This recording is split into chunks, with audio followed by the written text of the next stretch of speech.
Hi, I'm Erin Meese, And I'm Kristen Ireland. and we're the co-founders of People Spark Consulting. Welcome to our podcast, The People Spark, helping ag leaders step out of the weeds with clarity and confidence. We'll leave a little spark. We'll leave a little spark.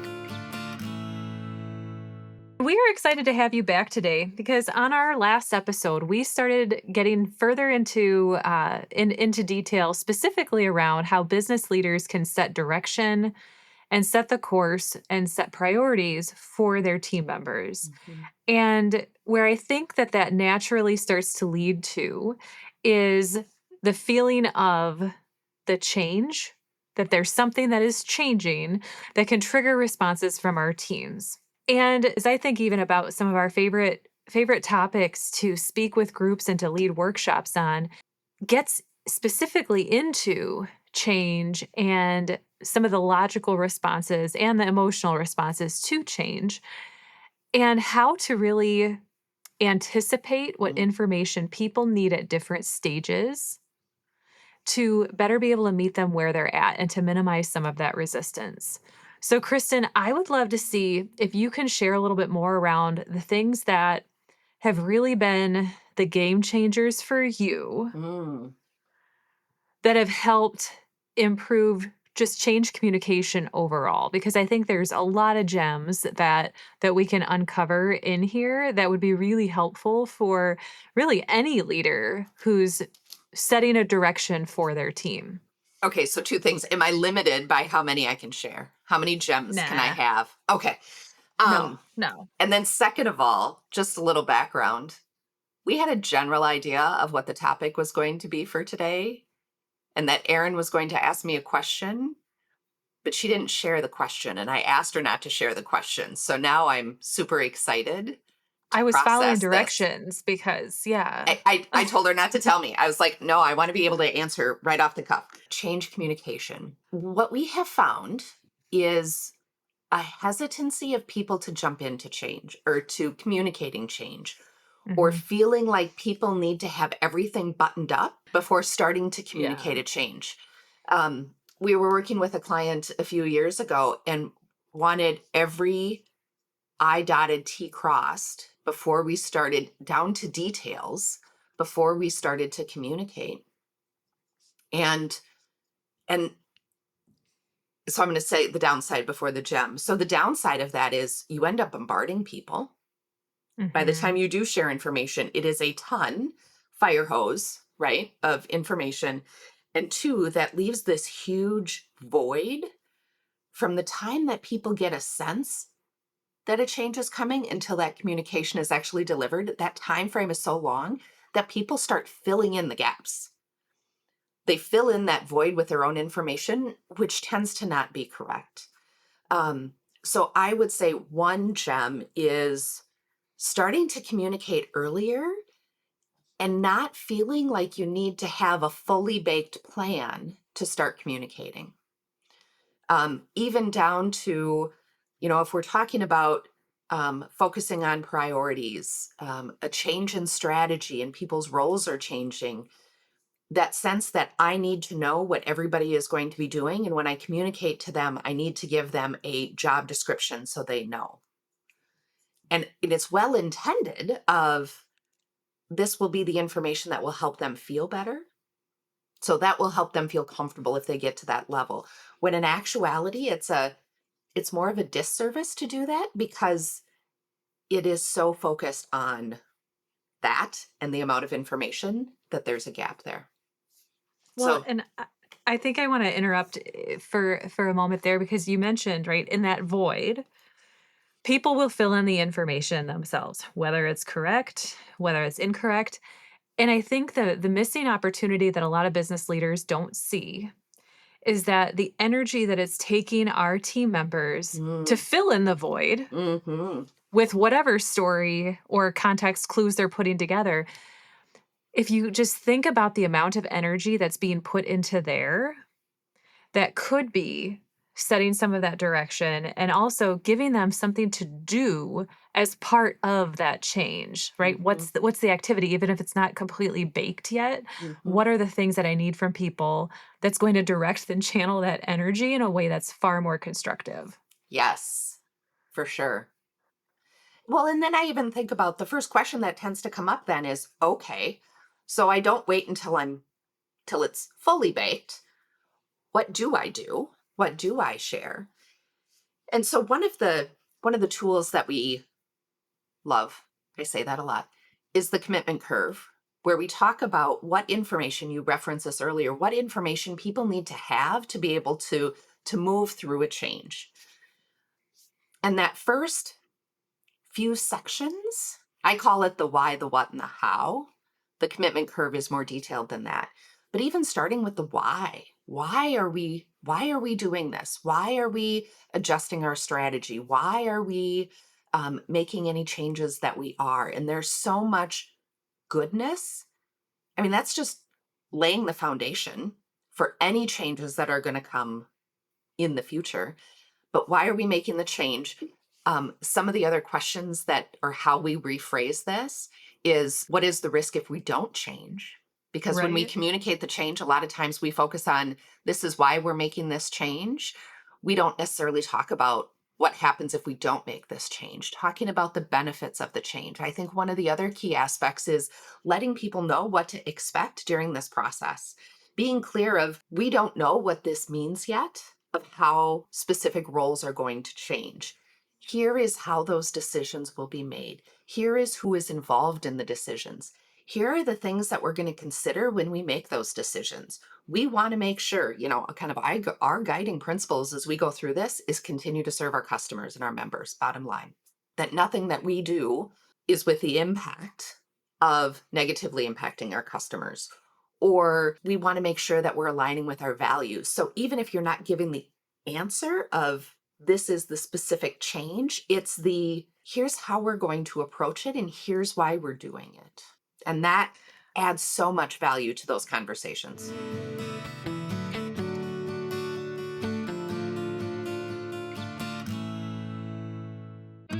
Did you know that contrary to what we might think, 96% of employees want feedback, whether it's constructive or recognition?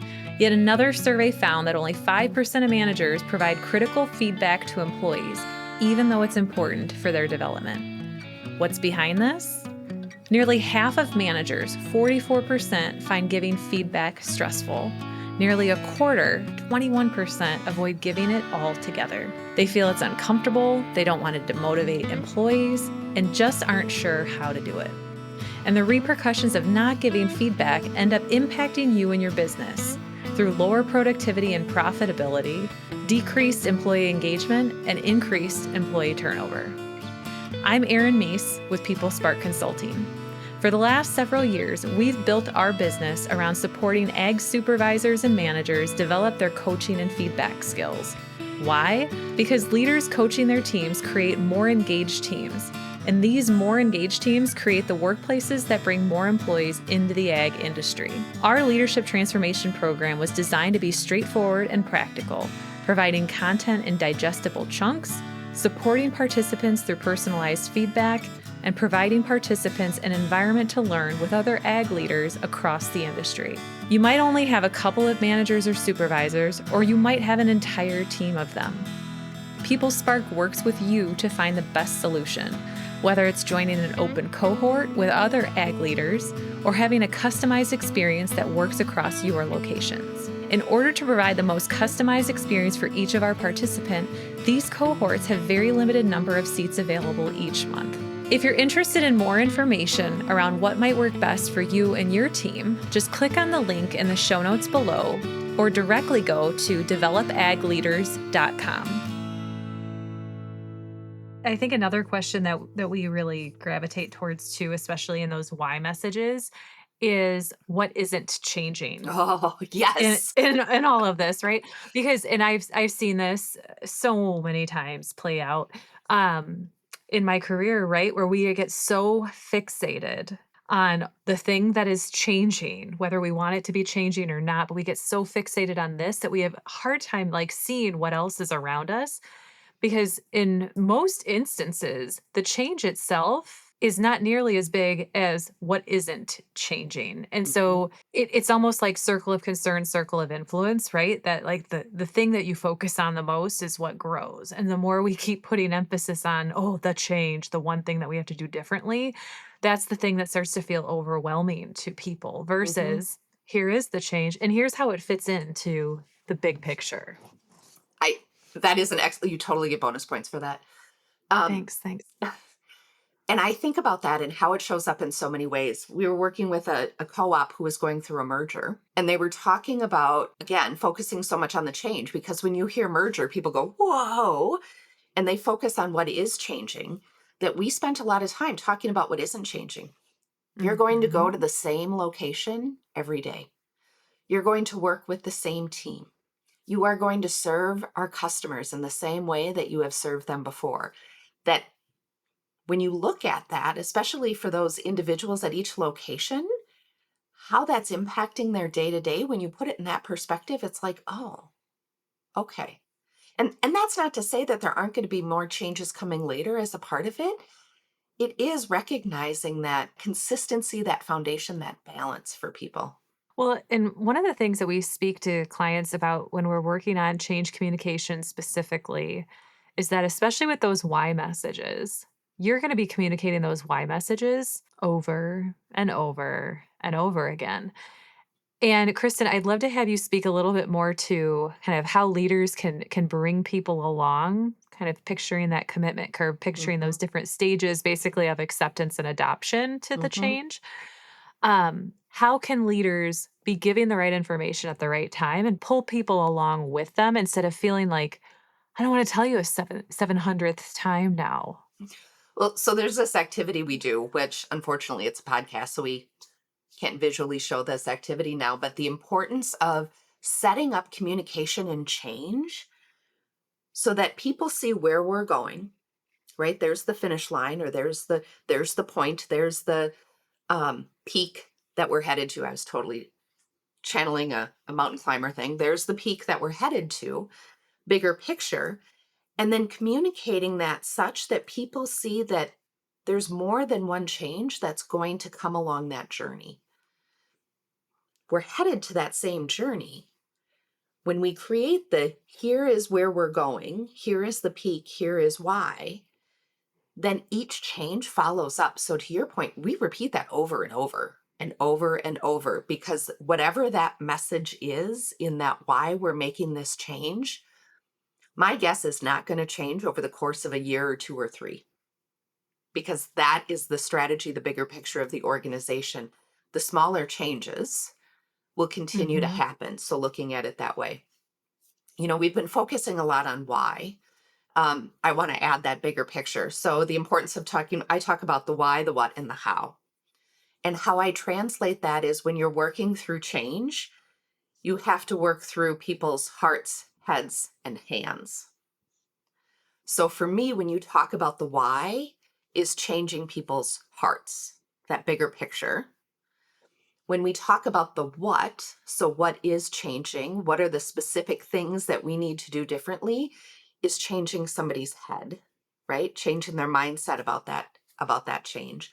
And then the last one, the how, is really about their hands of here's what you're going to do differently. We're going to be using a new system. You're going to get training on this new system. That's changing their hands. So thinking about the why, what, and the how in terms of the heart, the head, and the hands. And one of the things, here's another gem, still Mm. stuck on the why, or not stuck on the why, still focused on the why, is there is a lot of research about the impact of who shares that why message.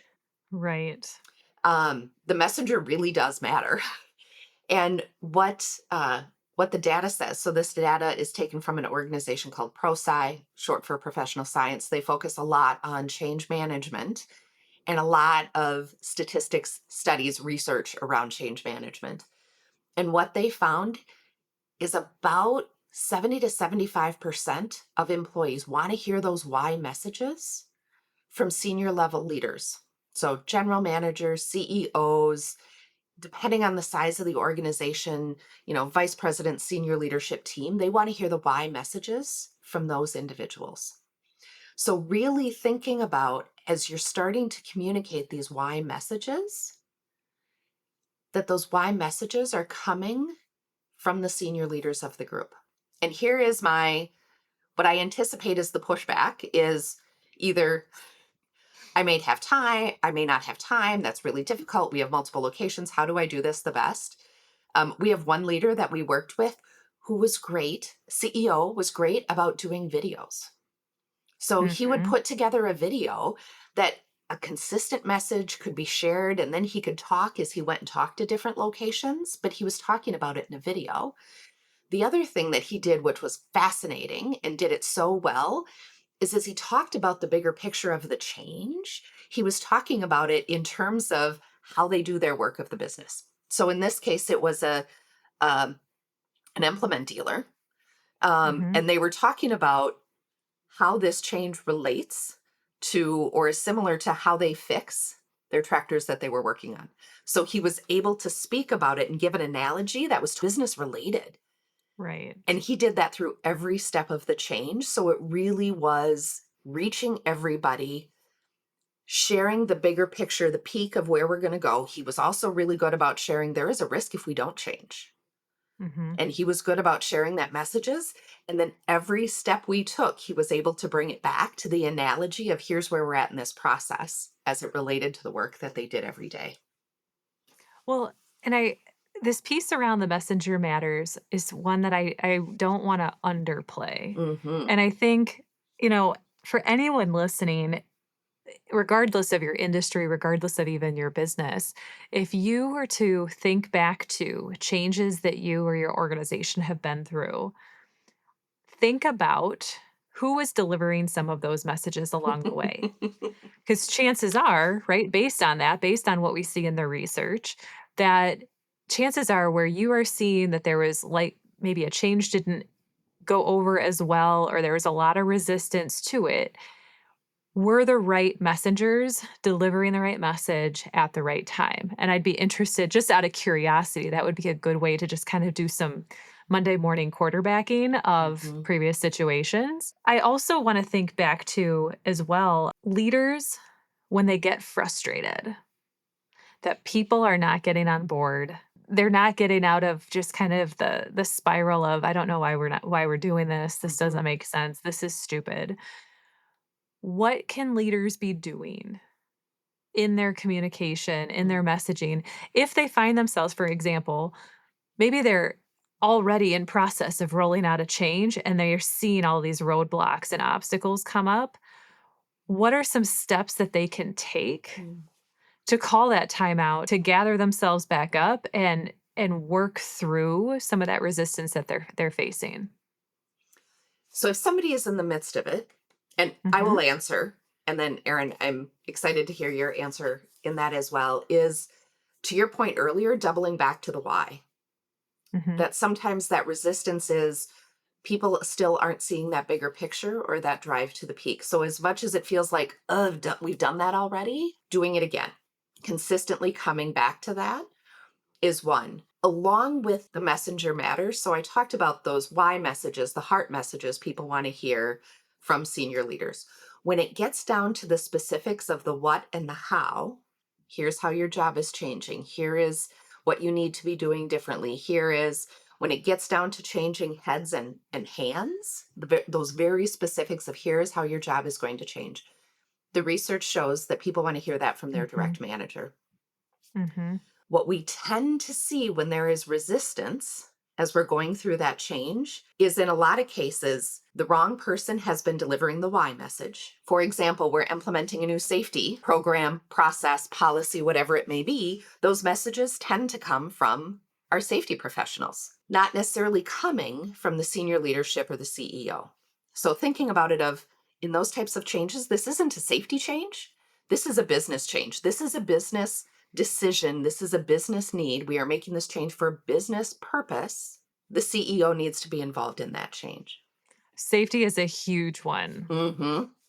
Huge one. A huge one. And then you tend to see it for all the subject matter experts, right? In an organization, Mhm. functional, accounting. Why are we doing this new process or this new system? Human resources, right? But safety is so huge that Safety ends up delivering the message. We need to have the CEO and the senior leadership sharing that why message. And then coming back to the what and the how, the head and the hands, we tend to again see the messenger be the safety person. They're doing the safety training, they're doing the safety process. And then what tends to happen is that employees will ask their direct managers about it and they'll say, well, this is a safety issue, or go talk to the safety person, or but when you think about the research saying that those individuals want to hear it from their direct manager, if we want to have the Yes. biggest impact, those direct managers need to be the ones to say, okay, here is why we're reinforcing the here is why we're doing it. Here is what you need to do, referencing the information that is shared by the safety director or whichever subject matter expert it is, but making sure that we're equipping those direct managers to communicate that information to their employees. Wow, I feel like I could you feel the passion on that one? Because I feel like I totally got on a soapbox on that.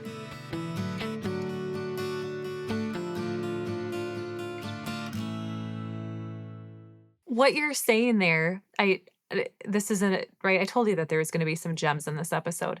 Um, what I what I think is really crucial here that a lot of times, oh my gosh, I can think back to my manufacturing days. I can think back to so many instances where we did not adequately prep Yes. our frontline supervisors to know what to do and to know what to say, to know who to go to with questions so that they could be the people who are truly leading their teams. And they're not saying, I don't know, go talk to the safety guy, which will then inevitably happen. And now we're handing over any of our ability to lead that situation. We're relinquishing control of it by doing that. And it makes me think too to some other models we use in change management around just that importance of social motivation and Mm, social ability where we can harness when we can properly harness things like peer pressure. Peer pressure is how are things being role modeled for mm, others? And so if we haven't adequately prepared our frontline supervisors to role model what we want to do, we're just fighting an uphill battle to try to get the rest of our employee population to do the same thing. So it often is an afterthought of, oh, shoot, what do our supervisors need? What do our location managers need? And then we just maybe throw them an email without taking a day, a week, maybe a couple weeks to just give them that chance to move through that change themselves. well, and clearly stating those expectations. So Mhm. we're working with a client right now who's implementing a new system and talking about the fact of, okay, senior leaders reinforce the why to the next level leaders, right? So we have the senior leaders, we have kind of the mid level leaders, and then we have the first level leaders. So we're saying, here's the why. For these mid level leaders, we're also communicating, here is the why, here is what you need to do. Here is, we say it a little bit softer, but here is what we expect of you for this change to be successful. Mhm. And the what we expect of you is you need to reinforce and communicate this with your team. You need to hold your team accountable. You need to share this with your team and tell them that you support it and why you support it. You need to role model what we're coming and doing. So it's, and again, we put it in terms of here's what's expected of you for this Mhm. change to be successful. So when we're communicating with the leaders of employees, we are communicating their how as the expectations of what it takes to lead through this change. And a lot of times we don't do that. We share with those leaders, the direct managers, the same information that we're sharing to employees, and we're not being clear about what role they need to play in this change process. Mhm. And forgetting too that in order for them to successfully be able to do that, we need to give them the opportunity to process through that change Hmm. themselves. Hmm. So, recognizing that just because I roll this email out to you doesn't mean that I'm going to have somebody on board with it immediately. So, how am I giving them the space to ask questions, to Hmm. get the clarification, to Hmm. practice, even, right? Okay, Hmm. well, when somebody pushes back on me, this is a really big change. How am I supposed to have this conversation? That Right. the more we can do to support them, that it may feel it. it to me feels like preventative maintenance Mhm. where we're doing a lot of work up front. We're not necessarily going to see it. You might not even see or feel some of the outcome because you've simply prevented issues from happening down the road. You're not seeing necessarily that there's less friction. It's because we've invested some of that time early on. Well, and I want to, we've talked a lot about the why, the what, and then the how. One of the other concepts, which to me is a gem along this, is we as leaders or decision makers tend to be further along in this process than our employees. We've been processing it longer. We've been talking about it for 4 to 6 months. So by the time we go to communicate, we are ready to implement. And so our heads are thinking about here's the plan, here's what you need to do. And the big aha is we tend to communicate where we are. So our heads are there. That's the information we want to communicate. And stepping back to think about our teams are still way back in the I'm sorry, are we changing something? And why are we doing this? And what are we doing? So we are saying you need to change how you do this work. You need to change what Mhm. system you're using. And employees are like, why are we even doing this? And And we've had some really fascinating experiences of being on site and in person when some of this happens. Aaron and I were facilitating, it's one of my favorite stories. I have a lot. We were facilitating a session on change management for a group of mid level and first level managers over the course of several weeks. There was a new senior leader who came in that was brand new to many of the individuals who were in that room with us that day. Some of them were his direct reports, some were indirect reports, but they were all within his area.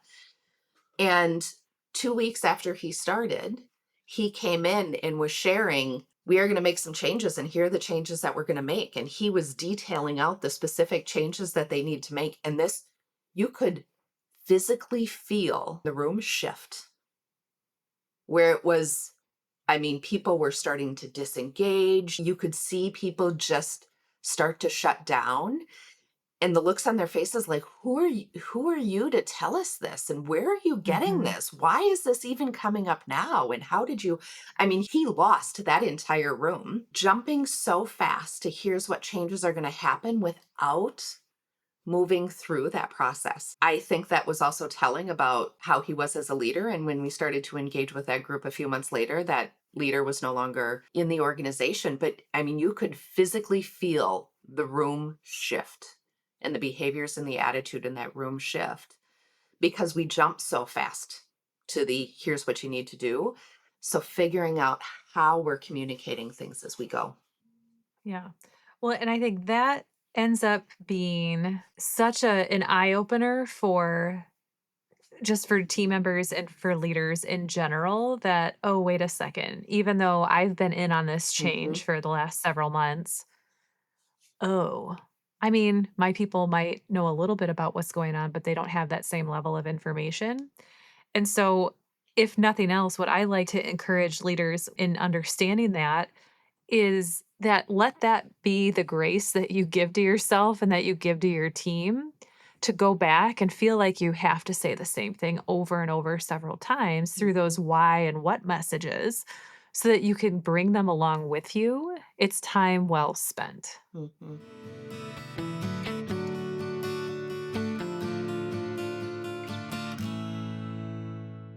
Before we end our show, let me leave you with a question. What would it feel like to leave the office every day, not just knowing that your managers and supervisors had everything under control, but that you were confident that the direction they were giving your team members was creating and reinforcing the kind of great culture in your business that the entire community talked about? The kind of culture where customers went out of their way to work with you instead of the competition because they were cared for, consistent, and kind. If that sounds like the ag business you've always wanted, stick with me for just another minute. Too many ag business owners and general managers, yes, even the big ones, find themselves stuck. They're juggling customer questions that their leaders should be able to handle and somehow ending up as the bottleneck of decision making in their own business. It feels like they can never get out of the day-to-day long enough to develop their talent, their business, and their own future. Sound familiar?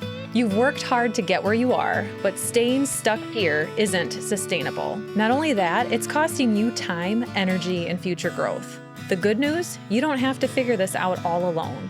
That's why we offer you the opportunity to schedule a free culture development session. This no obligation, no pressure call is your chance to explore whether our programs are the right fit for you.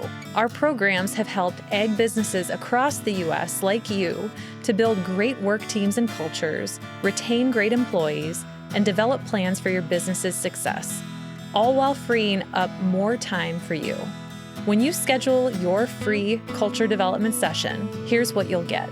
A personalized conversation with an expert advisor who's seen firsthand what it takes to break through barriers and achieve the culture and outcomes you're seeking. The opportunity to see how our programs can help you define your business and people strategies, and actionable insights tailored to your goals so you can start moving towards the business you've always envisioned.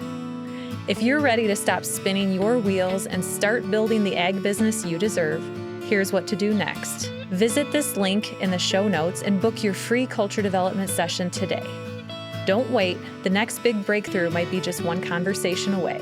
Thanks for listening to today's episode. Erin, I would love to have you joke sometimes that you were a late adopter to some of the change management tools Mm-hmm. and that now you are Oh, yeah. a huge supporter. Can you talk a little bit about that shift that you made and Mm-hmm. and why? What was your experience leading up to that? Yeah. So in some of the experiences I had, granted, some of these were more in like a corporate type environment where we would have really large initiatives, new technology coming in, or a new sales approach, or something big was happening that was impacting big part of the employee population. And there would be a change management expert that would come in. And they would try to share some of these tools with people, but most of the time they didn't know the business and they didn't know the people. And so it always felt like it was, are you just trying to throw a process into here or what? Mhm. And a big shift for me was, well, one, getting into consulting and getting to work with a lot of the clients that we get to work with, in being able to understand their businesses, Mhm. understand where they are trying to go, and then to see and to help step them through. Because often what I was finding is that the leaders know this information. They haven't always, to your very early point here, a lot of people feel like they can't communicate any of it until it's fully baked. And so to be able to help coax some of that out from people and put it into a plan and put it into, hey, I don't need you to communicate the whole thing right now. And it's okay for you to say, we're not there yet. Here's what we're working on right now. Here's what you can expect. And here's when you can expect more from me, more from the team. And I think over the last, gosh, I don't know how many years now of working through and using those tools and to see the impact that it can make when they're properly used and mobilized with team members. You see their shoulders drop a little bit more. They're not holding on so tight and Mhm. feeling like, okay, I'm just going to worry about this part. I trust that, right, that we're heading in the same direction. I know enough of what I need to know to continue moving forward. And so I have my team's energy channeled in a good direction. So I think for me, just being able to see over time how it has proved out, especially when you have the opportunity to be involved to a pretty deep level with the business to be able to set that team up for success. I Mhm. think the difference that I saw was more of the here's a band-aid. We're at the very end of the change initiative. Oh yeah, we're going to throw some change tools into it versus change being integrated as part of the project itself. Well, and even thinking about some of what we hear is people say like, "Well, this is more work. Do I really need to Mhm. do this?" And Right. to your point is it is. It's preventative maintenance. Yeah. And the more you are thoughtful and intentional about your communications and the roles and responsibilities through, you will lessen that resistance. And that's what Mhm. people keep thinking about is how do I reduce resistance? This is how you reduce resistance. You can try to reduce resistance in the moment when you're feeling it, or we can proactively and Mhm. planfully communicate in a way that will reduce resistance and a lot less frustration later. Well, it's gonna require action either way. Yes. So, would you rather spend your time early on trying to iron these details out, or would you prefer to have to do all of the firefighting when this person doesn't understand, that team's not on board, now I've got a bunch of people who are really upset, and spend your energy there? You're gonna have to take action either way. Yes. And it's less frustrating if you do it up front.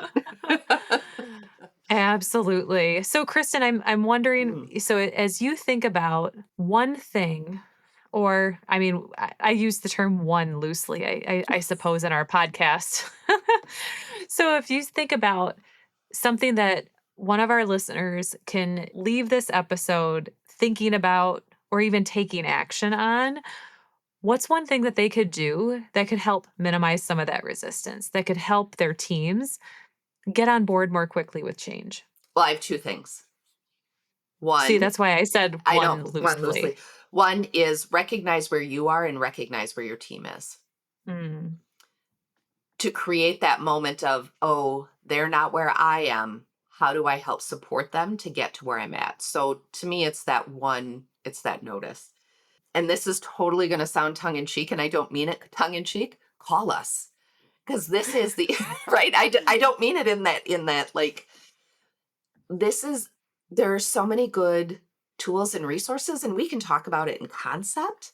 mhm. But there are tools that make this easier. So Yeah. yeah, I totally did not mean to make that sound tongue in cheek, but please call us because these are the conversations that then we'd get to have with you. Oh my gosh. I mean, to that point, I several years ago, before my mom retired, so she's a nurse, and they were implementing a new charting system Hmm. for their in their organization, and I just I was home one day.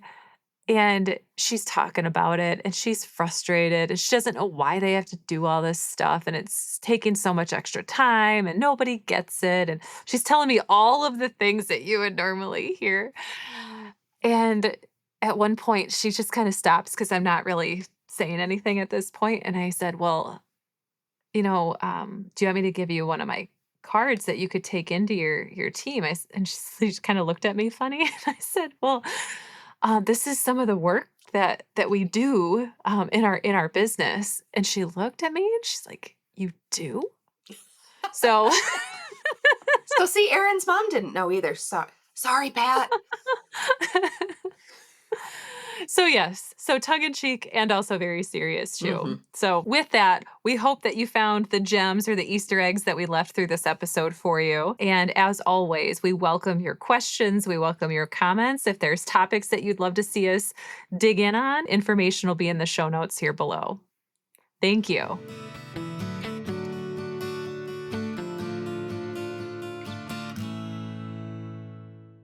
This has been the People Spark Podcast. We hope you've enjoyed today's episode, and we look forward to bringing you more. The best way you can support us is by liking and subscribing this podcast wherever you subscribe to your podcasts. Thank you so much for hanging with us today. We are looking forward to continuing the conversations with all of you.